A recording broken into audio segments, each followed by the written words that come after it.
G'day, I'm Mark Hoth and welcome to Swift Almanac. Today's tutorial is a basic and brief overview of MVC, or the Model View Controller Paradigm.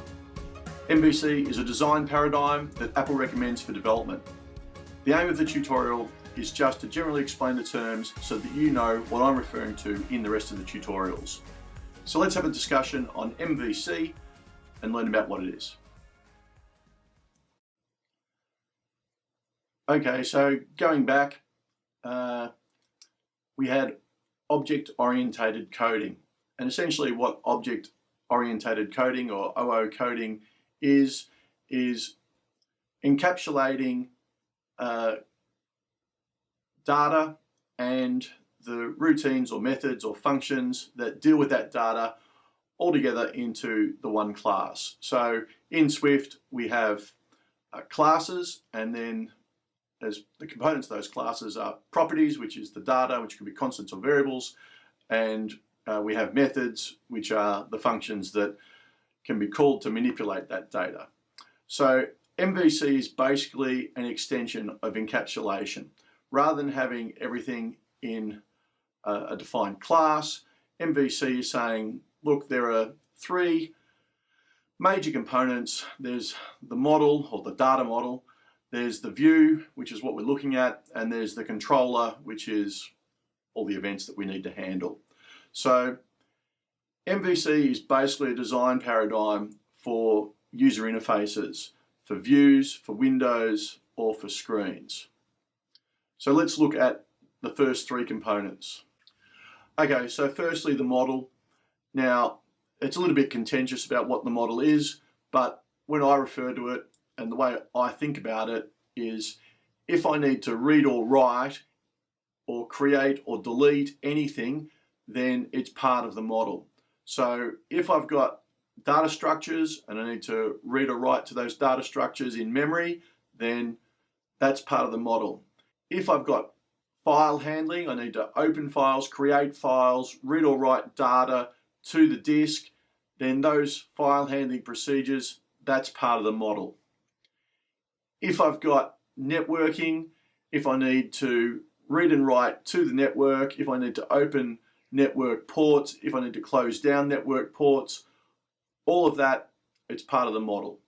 So basically my test of if it's a model is, do I need to read and write data to something, be it memory, a disk, or the network? What's a view? Well, a view is your page, the menu, tab bar, icons, text, buttons. It's what you can see and where it's located. So it's not necessarily what it looks like. It's not the picture or the data in the table, but it is where the table fits on the screen, and basically it's what you can see. And if you just consider it to be a general framework of what you can see and where it's located, then you'll pretty much have the view down pat. Finally, there's a controller, and the controller handles everything like interactions with the device, button clicks, swipes, typing in characters, and basically event handling. So the controller handles interactions between the model, which is the data, or the file handling, or the network handling, and the view. So the interactions are simple. If you imagine a pyramid, you've got models on the left and views on the right, and then sitting on top of those you've got the controller. And the model talks to the controller, and the controller talks back to the model, and the controller also talks down to the view, and the view can talk back to the controller. So the controller's in charge, but the model doesn't talk to the view. So in terms of when you should be using MVC and what it's good for and what it's bad for, let's run over it. Just like object-oriented code, the purpose of MVC is to separate the various components, and this means faster development when you have multiple developers, because technically speaking, you can have one person working on the model supplying you with bogus data or data that's read from a disk or data that's read from a network. And if you're working on the view or the controller, you don't need to know what's happening there. You've just got a call that's going to supply you with the data that you need, and it's all encapsulated and segregated. The other thing is that MVC allows you to reuse your code quite often. So because the code is small, it means that it's not highly linked, it's independent, it's not linked to this piece of data or what's going on here. You can use the code over and over again if needed, just supplying it with different calls or parameters. It's great if you need to create a multiple view application, and again, you've got multiple developers, because each developer can work on a separate view independently of each other, because the data models are in different locations and the controllers are also in different locations. Now, you may have heard the words multiple developers and reusability of code, etc. So the disadvantages of MVC are it's more complex. You need to actually think about what you're doing and how you can conform to the design paradigm. And while after you've done it several times, you'll become familiar with it and it becomes second nature to you, but initially it can be quite complex. The second thing is it's very slow. It's a very slow method for developing prototypes. So if you want to get something out really quickly and you know that it's going to be rough and jagged and you just want to show someone what you can do, then putting all this overhead into creating an MVC environment is really not going to assist you.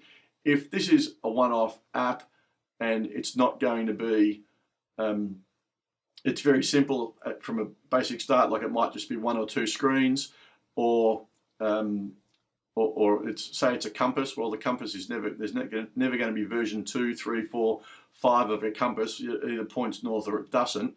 If it's never going to have an update, then investing heavily in MVC just so your code looks good is really of no benefit to anyone. It's just going to slow you down. So essentially, MVC is great if you're as part of a team and you're going to have multiple releases of your software. But if you're a one-man band and you're unlikely to have multiple releases, then you should still try and follow the model, but you need to follow it with less certainty. The other thing I'd say is that if you're in a team, then you need to all agree that you're going to be following either MVC or some other model or what you're going to be doing, because when you have multiple people looking at the same source code, you all want them to code with the same style so that anyone can check and recode as necessary. Here I've got a default single view application in Xcode, and in terms of the MVC model, what I do is I move the source files around and place them in relevant and relevant folders. So I will create a new group and I will call that group models. And if I need to create a new file, say I'm just creating just a general Swift file, and I'll just call it data structs. And so that data structs file is going to be here, and I'll just create a general struct.